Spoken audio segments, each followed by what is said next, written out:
Yo, what is up? It's the Heavyist podcast, weekly worship at the altar of radness. We're here to talk about one of the coolest albums of the year so far. I don't think we should. Yeah. Usually, Gary, I'm very much interested in your existence, like your day to day, what you had for breakfast, what socks you're wearing. But I think realistically, this month, right? There's so much to cover. Like this is like I think is it March 21st? Is that the mental day? That's the day, yeah.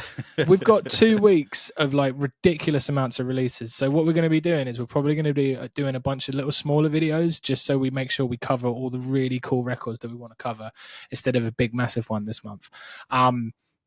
So we won't get into what the other brilliant records that are coming, but I think we should just get cracking with this, Gary. Let's get it going. We absolutely need to talk about Whitechapel.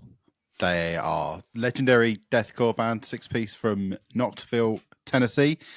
Their new album's called Hymns of Dissonance. Comes out on March the 7th through Metal Blade Records.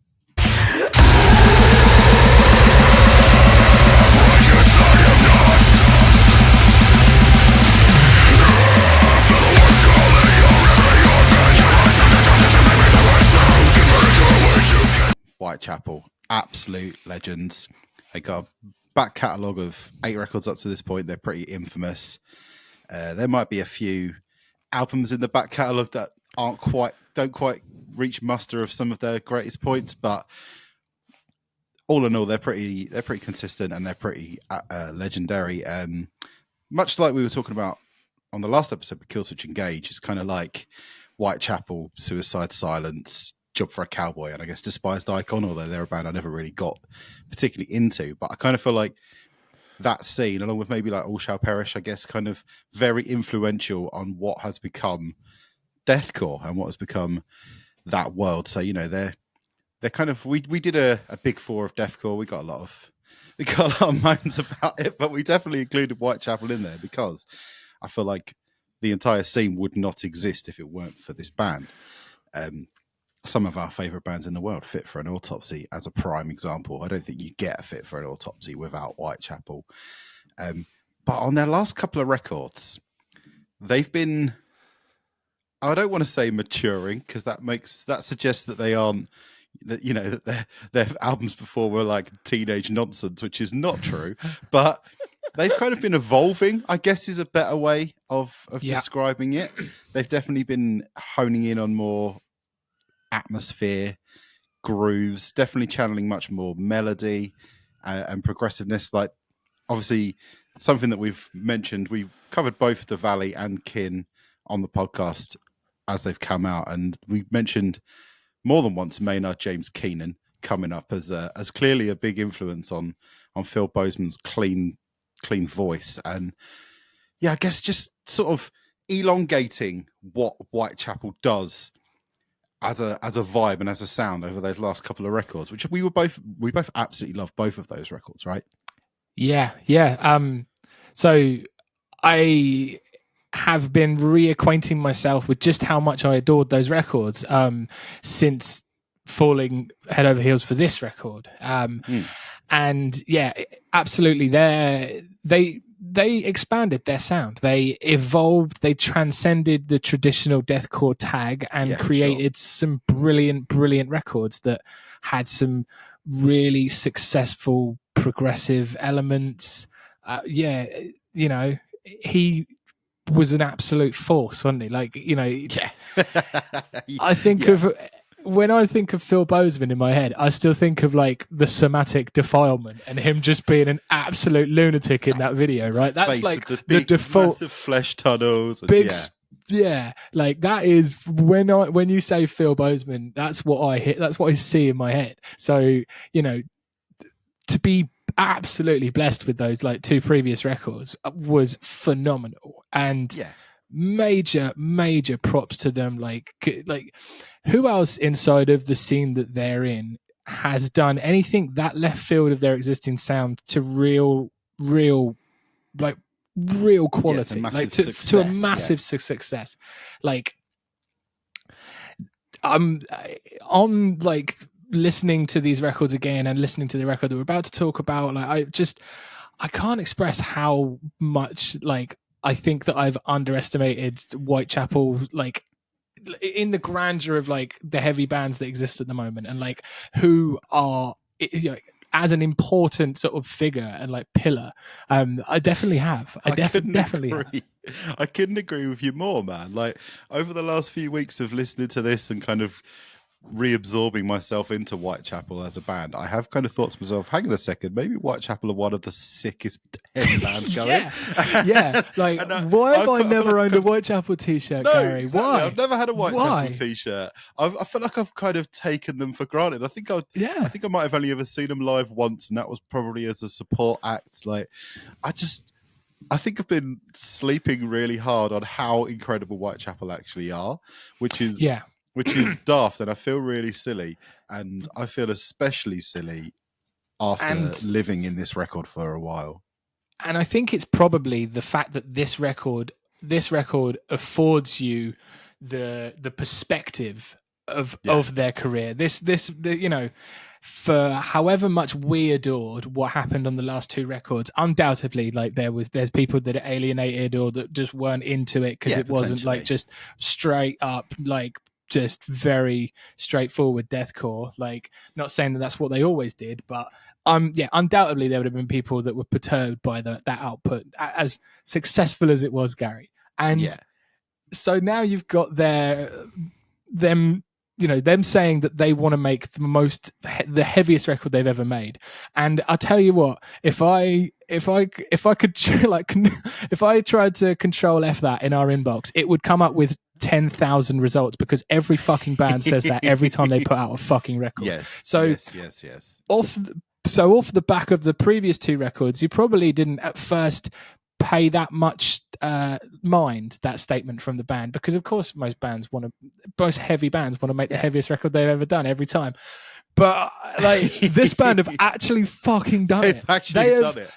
They have gone from where they were in a brilliant, expansive place that had all these progressive elements like we've mentioned, and they've just gone, nah. They've just fucking chucked it all out the window to make the heaviest record they could ever do. I'm not sure that they've chucked it all out of the window. I think it's all kind of lying in place as learning that has informed this record. But basically, the idea of being more progressive, elongating song structure, they're just like, fuck it. Let's just make the most ignorant, heavy, ridiculous album that you can ever imagine. And like, on paper, some people, cynically minded, could look at that and kind of feel like they're doing a Suicide Silence. You know, they've deviated from the carved path that they set out for themselves, and for whatever reason, maybe people are out there saying that they've bottled it or that they're having some sort of midlife crisis, and so they're kind of reverting back to the old reliable sound. But the difference here is, A, the self-titled Suicide Silence album is fucking terrible, and B, the Valley and Kin were both still really heavy anyway, so it's not like they're pandering to toxic fandom. And I also think they're pretty universally loved. So it's not like they've gone, oh, we've had a crack at doing something different and it hasn't really worked, let's go back to our old reliable. It's God, we've had an experiment.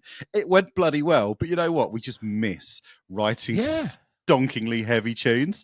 And they've just gone, hey, all of the young deathcore bands out there, hold my beer, and just produce this thing, which is one of the heaviest things that I've heard in a long time. Probably the heaviest Whitechapel record. And I'm going back all the way to their like original early days, Somatic Defilement, all that kind of stuff. The Saw is the Law, all that kind of shit. This is definitely one of the heaviest things, and it's not like it's a step back in technicality or skill or like songwriting or anything like that. It's just so much more straight up and like immediate blunt force trauma, rather than kind of being like slowly like chipped away a bit more on those previous records. Like, yeah, absolutely. It's this record. Oh my god, the mindset has completely shifted from those two really successful records to just let's absolutely blow people's tits off 10 times a song every track. like let's make the most explosive record. Like, it's still really dynamic, it's really heavy, it's massively immersive, it's so destructive in that it sounds like an entire war. It's like, it's just so hard. It sounds so good, and it's so fucking groovy. It's just the progressive elements are like not really there, but like, and it's, do you know what? And it's weird that it's such a fucking triumph of record, but it's not really built on hooks or sort of like parts that repeat or like stage engagement. Like you don't really leave the record with any of that. There's parts, but really you're just blown away by how like aggressive it is, which is sick, which is so cool, which is like, you don't get to say that about a band putting out like the 8th record very often. Like that, no, you don't. It knocks you my really tits don't. off. Or if you do, it feels really forced, and like going back to Suicide Silence, that whole like approach of, we better do something heavy because that's the only thing that people really want from us. And like signposted sing-alongs, like little like really sort of crappy cliche things that you see a mile coming off, and like you've seen it on the t-shirts and on the merch, and like these little sort of tropey nonsense bits that like are supposed to make engaging things. Yeah, none of that. This is just hard shit. It's endless hard shit. It's just hard upon hard. Like, it's the second I was just listening to it, and I got 1 or 2 tracks and I was like, this is bloody wicked. Like, obviously we'll get into a couple of tracks, but it's the second I got to that point where Bozeman just roars, fuck them all, let them all die. And I was like, I think this might be the best album ever. I was just completely sold. Like, if you read into the concepts, like, he's always been a big concept record guy, like The Valley and Kin, both like I think a part of the same story. And this is a really, I mean, it's pretty Route One in terms of concept, but it's great. It's basically Satan coming back to Earth to take everyone down to hell. And what's harder than that? It's pretty amazing. But all of that, like, you take like how incredible, how fun the music is, how much like how the riffs are all crazy. You get this really like fun kind of comic book level like story that goes with the record. You just feel like this is a band just having a great time being a band. And that's where like you kind of get cynical versus just like loads of fun, like, and that's why this record just works so much better, I think. Do you know what I just realized? That like I think most people, the question you want to know is there any singing on the record whatsoever? And the answer is there fucking isn't, mate. There's none. There is none. Which is such a shift. And you know, I loved his singing. It was fantastic, but it's so good to just see them down with it. Yeah, for sure. Just display that they're just one of the most capable bands ever. Like, they can go and do that. They can go and do that. Like a great director that can, you know, do like a horror, then do like a comedy, do it. Yeah. Pop in, do a little TV show, maybe direct a couple of adverts. Like, you know, the skills are on display. They've got a new drummer. Do an advert for KFC for like no reason. Why the hell not? Just because KFC is delicious. You know, and then do like Best Picture. And then, you know, on a Thursday you do KFC advert. you do an episode of Antiques Roadshow for no reason. Why the hell not? I would say the band have a new drummer. He's called Brandon Zaki. He was previously in Enterprise Earth. Obviously on the last record they had Alex Rudinger, but Alex Rudinger never sticks around in a band for very long. That's kind of his style. He's essentially a session musician, but maybe you might just sort of do a bit of a tenure in a band and then he's onto his next project.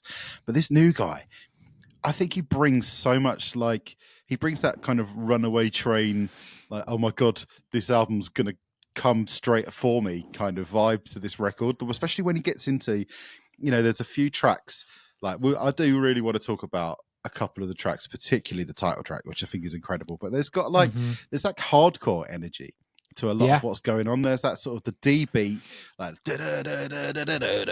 it's got that really like hype hardcore energy, but then also when this guy hits a blast beat, it's game over. Like, he just crushes every single second of blast beats that he does. Like, and there's, you know, the way that the album starts has got like almost like a tribal feel. Like that opening is so sick.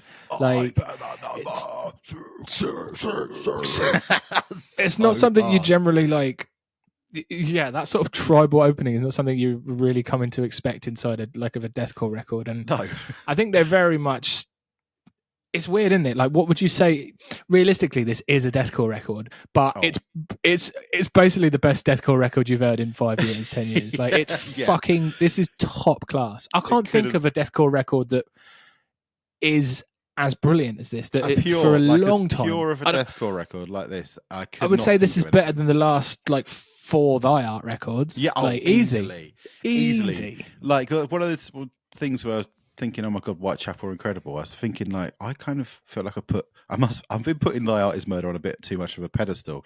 Obviously, everything kind of went weird with that band, and we've all sort of forgotten about them a bit. But Hate is incredible, but then everything else they've done is sort of all right, and like this just absolutely bitch slaps anything like that. Like, it's ridiculous. I really want to talk a bit about the title track. Like, it's so hard, but lyrically, I mean, this whole album lyrically is incredible, but some of the lyrics in the title track are like absolutely ridiculous. There's, what was it? As you lay impaled on this inverted cross, I masticate the throats of your lambs. As I masturbate to the sound of them choking, a seed of change from which spawned off my hand shall inseminate inside the womb of a whore. We might have to beat that, Gary. That's so hard. We might have to beat that. Yeah, you're gonna have to do some censoring in there because it's too hard. And then when he gets some barnyard sounds in there. When he gets into that breakdown where he's doing the backwards speak, that is so cool. It sounds so cool. Sick. Yeah. I didn't know what he was saying in there, but I loved it, mate. I've been doing that in the car all week, and I've got no idea what he's up to. It's Satan the Father bathe us in sulfur. Which then is said backwards, so it sounds like an incantation, like he's casting a spell on us. It's terrifying. It's so scary, but it's also awesome because I think basically the story, it's like the first 2 tracks kind of lay the groundwork, and then everything after that is like around one of the 7 deadly sins. Like, I think so sick. Yeah, what's it? There's like a diabolic slumber, which I'm assuming is probably sloth, visceral wretch, which I'm kind of guessing is gluttony, and like, just all of this kind of stuff is just so savage. Is guffing in a public place one of the 7 deadly sins? Yeah, that was the bonus track. They didn't release that one. Farting in the queue is definitely, it's called abysmal smog. That's when you take a fucking hard hangover dump in a Tesco's elevator in the toilets of a pub. Savagery. Yeah, man. Like, I hate Cult Ritual when the lyrics of the outro are like spit on the cross, stuff like that. The way that Bedlam opens with him just going woof. It's so cool. Everything is brilliant on this record. Every single solitary microsecond of this record is incredible. I'm completely. No part of me ever thought, oh, you know what, 2025 is going to be the year of the Whitechapel record, but bloody hell, so far this is the high watermark. This album is incredible. It's just a fantastic move from just one of the coolest bands going. Like, like what we've done is pretty good, but do you all fancy just making the heaviest record we've ever made, and like potentially one of the best deathcore records I've ever heard? I wouldn't be surprised if like the next record they went back to doing the more progressive, expansive kind of stuff that we gotten used to on the Valley and Kin. They were just, this was sort of like a one-off. I reckon they're going to do I reckon it's a strained out Doom record after this. Just like one of those, like, absolute. They're going to do 2 12-minute tracks after this. That's just going to be down with it. Yeah, dude. Bit of Bozeman crooning over the top, and like, Bozeman down with it. Honestly, at this Bozeman's point, such a hero. He's such a hunk, dude. He is so incredible. Like, honestly, at this point, they're proved that they can kind of shift ideas and still kill it. So I would trust Whitechapel, no matter where they decided to go. Why can't we everybody just put on their Christmas list Fit for an Autopsy Whitechapel UK tour or something like that? Doesn't that sound like the best thing ever? Doesn't that sound like the best night? Manifesting it right a second. Come on. Doesn't it, like, we just need it? We need Transcending Deathcore, the tour with them. It's fantastic. Like, This is what are we? We are, as of recording this, is Monday, 3rd of March. I think we've had this record for probably 2 weeks now, about Something that. like that, yeah. And I've listened to it at least twice a day, every day. And it's officially the first time I've considered what the album of the year is going to be. And this is points on the board. Like this is points on the board, album of the year 2025, hands down. And if anybody disagrees, I just think you're genuinely incorrect. You're a coward. You're a fucking coward. Honestly, like we're sitting here talking amazing. about it, and I just can't wait to finish recording this video and go and listen to it again. Like, right. I just can't wait to put it on and lose my mind. Mm-hmm. And that never happens. I usually have to have like at least a week off after talking about a record and like listening to it loads for a review. But right now, the second that this call ends, I'm starting it up and I'm listening to it again because it's just 100%, dude. Phenomenal. Incredible record, Hymns and Dissonance which is a great title, by the way, because they're completely opposed, aren't they? Because hymns are always say like melodic and beautiful and like sung by choirs, and then Dissonance is obviously the opposite of that, like hymns of dissonance. And the front cover with the weird sort of like spider lady thing on there, like the whole package of it is just incredible. Spider lady horn skull thing, it's sick. It's so everything's sick about it. I'm just looking. I know we've just done a really nice little thing there. We just wrapped it up really nicely, but I'm going to fuck about for a bit. I'm just looking at every band in Whitechapel's related fans artists. Also like. And they're better than every band in there apart from Fit for an Autopsy. Honestly, by 300 miles. Criminally underrated, I think. And they're pretty rated, but they're still criminally underrated. Yeah, I mean, the disparity between like them and say... Wow. Okay, right now, Fit for an Autopsy have around 348,000 monthlies. They have around 600,000 monthlies. The IART's dropped right off. It's down to 442,000. You know that like 2 years ago, I guarantee that was like in the millions. It must have been, right? For sure. There was the one I want to know. A huge big drop off. You know the one I want to know is Lorna Shore. What's that at? Oh shit, yeah. Lorna Shore will be big. 955,000. So criminal. Right now they're sitting at 2/3 of a Lorna, but Lorna Shore hasn't put anything else. And that's 2 years since the last proper release. So you know that when they do put an album out, I mean, this isn't actually out yet from Whitechapel. I think it's important that we check back in on that number at Whitechapel in like a month or so, like when it's like, at least a couple of weeks. Check that out. So right now it's at 644. I would love to see that jump to 1 million. It would be amazing. I think it's deserved based on the quality of their last 3 albums, including this one now. God tier, mate. God tier. Whitechapel. God tier. Get it in you. First thing, Friday morning. Get up, cup of tea, have a dump. Now, listen to the album first. It will help. It will help loosen the dump. Also, be careful because it might be one of the loudest mastered albums ever. Look after your hearing. Guys, start the volume low and creep it up because I totally lost 50% of my hearing for like 2 days after listening to it the first time. Hell yeah. Though, to be fair, it was worth it. It's worth every second of being deaf.